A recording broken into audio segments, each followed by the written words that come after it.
Mixed Chair. I would like to stand and just briefly signal our support for this amendment for the reasons laid out by the member. We've been told, the public has been told, the media has been told that this is about a noise bylaw. So let's make it about a noise bylaw. But I also want to flag that if this fails, in fact, one of the conversations I had with several people at the NSFM this morning as I was taking questions and engaging with the members who were there of councils around the province was around actually the implication of nullifying bylaws. Because what you create in that situation is a legislative... Yes? Apologies. There's quite a bit of chatter in the chambers, and I would ask people if they have conversations to take them outside. I'm struggling to hear the member, so I want to make sure everyone has a chance to hear members speak. I recognize the honourable member for Dartmouth South. Thank you. So one issue that has been flagged to me by members of municipal council is that there's a very particular situation that happens when a bylaw ceases to exist, which is that you have a legislative gap, and so then something needs to often come in its place.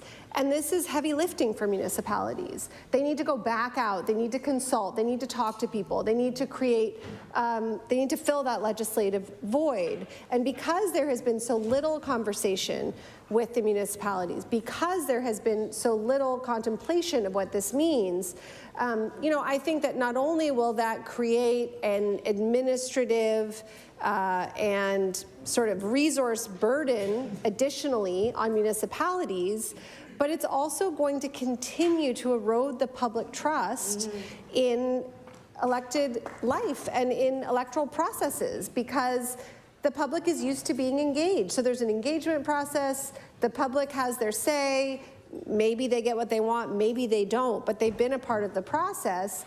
And then with a stroke of a pen, that process that they were a part of that led to a law that they understood disappears.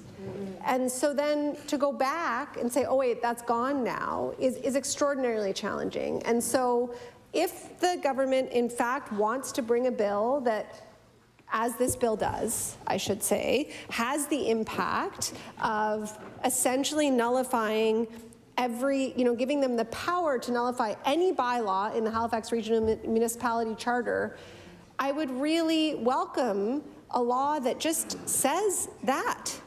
That the minister could stand up and speak to and justify and discuss. All we've heard so far in the chamber are sort of offhanded comments from the Premier about how council is obstructing him in some way or another, but we haven't actually heard a cogent explanation for why this is needed. And my colleague from Cole Harbour, I think, you know, said it very well. There are processes. If people don't like a bylaw, if people have an issue, they can go to council. That bylaw can be amended. You know, things can be changed. This is an overreach.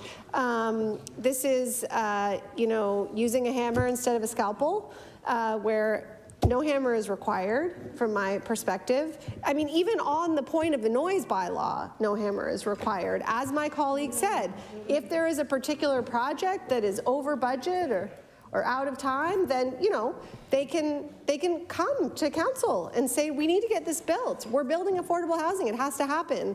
None of that has been contemplated, presumably. And so for those reasons, we would support this amendment that creates an environment where the bill does what we've been told that it does. And so if this amendment will not be supported by the government, I would love to hear what the actual rationale for this bill is. Thank you.